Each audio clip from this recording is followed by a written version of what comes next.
Right, the rain had already soaked through my jacket when I heard her voice behind me, trembling, barely louder than the wind. It wasn't just the words she spoke, it was the way she said them, as if each one cost her something she couldn't afford to lose. She asked if I could drive her home, and before I even realized what I was saying, I asked where I would sleep. That moment, small and awkward and painfully human, became the turning point of my life, the kind of moment you don't recognize until everything after it starts to feel different. Before we go any further, if you enjoy emotional, real-life stories like this one, please take a moment to like, comment, share, and subscribe to the channel Stories Beyond the Porch. Your support helps keep these stories alive. I wasn't supposed to be there that night. I had only gone to the cafe because my apartment felt too quiet, too empty, and too heavy with memories I didn't know how to escape. The city outside was restless, neon lights bleeding into rain puddles, people rushing past with umbrellas and purpose, while I sat inside pretending to scroll through my phone, avoiding the echo of my own thoughts. That was when I noticed her. She sat alone at the far corner table, hands wrapped around a mug she hadn't touched, staring at nothing in particular. She looked like someone waiting for something, or someone who wasn't coming. I didn't know her story then. All I knew was that something about her stillness pulled at me in a way I couldn't ignore. When she stood up to leave, her movements were unsteady, not drunk, but fragile, as if her body was moving faster than her heart could keep up. She dropped her phone near my chair, and when I picked it up to return it, our eyes met for the first time. There was fear in her eyes, but also exhaustion, the kind that doesn't come from lack of sleep, but from carrying too much for too long. She thanked me quietly, took her phone, and turned toward the door. That should have been the end of it. Two strangers crossing paths in a city full of millions, but something stopped her halfway to the exit. She turned back, hesitated, and then walked toward me again, as if she were fighting a battle inside herself that no one else could see. That was when she spoke. Her voice cracked. She asked if I could drive her home. Please, I didn't ask why. I didn't ask where her friends were, or why she was alone, or why she looked like she was holding herself together with invisible threads that were about to snap. I only asked where she lived, and then, half joking, half serious, asked where I would sleep. The question slipped out awkwardly, and for a moment I regretted it. But instead of pulling away, she gave a small, sad smile. And that smile, more than anything, told me that whatever she was going through, she hadn't expected kindness, not even in small, clumsy forms. The drive was quiet, not uncomfortable, but heavy with things unspoken. The rain tapped against the windshield in soft rhythms, streetlights passed like slow heartbeats, and her reflection in the window looked like someone trying not to cry. I wanted to ask what was wrong, but I didn't want to push. Some people don't need questions, they need space. And some people need someone to sit beside them while they fall apart without judgment. When we reached her building, she hesitated again, fingers hovering over the door handle, as if leaving the car meant stepping back into something she wasn't ready to face. She finally got out, thanked me again, and then, just as she was about to close the door, she paused. Her shoulders sagged. She looked at me, eyes glossy, and quietly asked if I could stay, not forever. Not even long, just for the night. She said she didn't want to be alone. That was the second moment that changed everything. Her apartment was small but warm, dimly lit by a single lamp near the window. It smelled faintly of coffee and old books. There were boxes stacked in the corner, half unpacked, as if she had moved in but never fully settled. The couch looked like it had been slept on more than the bed, and that alone told me more than she ever said out loud. I offered to sleep there, but she shook her head slowly, not wanting me to be uncomfortable.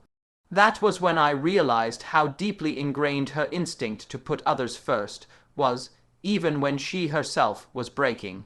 We talked that night, not about big things at first, but about ordinary ones, favorite movies, bad habits, the kind of food we missed from childhood. It felt safer that way, like walking around the edges of something fragile instead of stepping directly on it. But slowly, without forcing it, the truth began to leak through her words. She had left an abusive relationship. Not dramatic, not loud, not something you'd see in movies, but quiet, controlling, suffocating, the kind that erodes you slowly until you don't recognize yourself anymore. She had nowhere to go at first, no one she trusted enough to ask for help, and even now, months later, she still felt like she was running from something that lived inside her. I listened, not like someone waiting for their turn to speak, but like someone who understood that sometimes the greatest gift you can give is silence that doesn't judge. I didn't try to fix her. I didn't tell her everything would be okay. I just let her speak, and when she cried, I didn't look away. That night, I slept on the couch, or rather, I tried to. My mind wouldn't stop replaying the way she looked when she asked me to stay. The way her voice cracked, the way loneliness had shaped her into someone who apologized for existing. I realized that, without meaning to, I had walked into the middle of someone else's storm, and once you're there, you can't pretend the rain isn't falling. The next morning, I left quietly before she woke up. I didn't want to make things awkward. I didn't want her to feel like she owed me anything. I left a note on the kitchen counter, telling her to take care of herself, and that if she ever needed anything, she could call me. I didn't expect her to. I honestly thought that would be the end of our story, but 2 days later, she did. She called because she couldn't find her keys, or maybe she called because she needed to hear someone's voice who wasn't filled with expectations or control or pain. I went over, helped her look, and we ended up talking for hours again, and then days turned into weeks. Coffee turned into late, night walks, small conversations turned into long confessions. And slowly, without either of us realizing it, we began to build something, not love at first sight, not passion, not fireworks, but safety. And safety, I learned, can be even more powerful than love. She still struggled. Some nights she couldn't sleep. Some days she doubted herself, her worth, her future. There were moments when she pulled away, afraid of needing someone again. And there were moments when I wanted to pull away too, afraid of getting hurt, afraid of being responsible for someone else's healing. But every time one of us stepped back, the other somehow found the courage to step forward. The real challenge wasn't her past. It was our present. It was learning how to be close without being dependent, how to support without suffocating, how to love without losing yourself. I had never been in a relationship where the goal wasn't just happiness, but wholeness. And she had never been in one where she wasn't afraid. One night, months later, she had a breakdown that scared both of us. She woke up shaking, crying, convinced she was back in that old apartment, back in that old life, back in that old pain. I held her while she cried, not as a hero, not as a savior, but as a human being who cared. And in that moment, I understood something profound. Love isn't always about grand gestures. Sometimes, love is about staying when it would be easier to leave, about holding someone together when they can't hold themselves. Over time, she began to change, not into someone else, but back into herself. She started painting again, something she had stopped doing because she had been told it was pointless. She laughed more, she spoke more confidently, she took up space in rooms instead of shrinking into corners. And watching her reclaim, her life felt like watching the sun rise after a very long night, but healing isn't linear. There were setbacks, days when she doubted everything, days when she pushed me away because she was afraid of losing me. Days when I doubted myself too, wondering if I was strong enough to be what she needed. But every time doubt tried to tear us apart, honesty stitched us back together. One evening, as we sat on her balcony, watching the city lights flicker like distant stars, she asked me something that stopped my heart for a moment. She asked if I remembered the night we met. Of course I did. She said she almost didn't ask me for help. She said she had been humiliated by needing anyone at all, but something in my eyes had made her feel safe enough to try.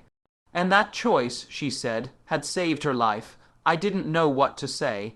I didn't feel like a hero. I didn't feel like I had done anything extraordinary. I had simply driven a stranger home and offered my couch.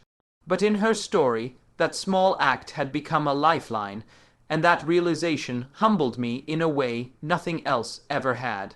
Years passed. We moved into a bigger place together, not because we needed more space, but because we wanted more light. More windows, more air, more room to breathe. She filled our home with art, color, laughter. I filled it with stability, patience, and a kind of quiet love that didn't demand attention but offered presence.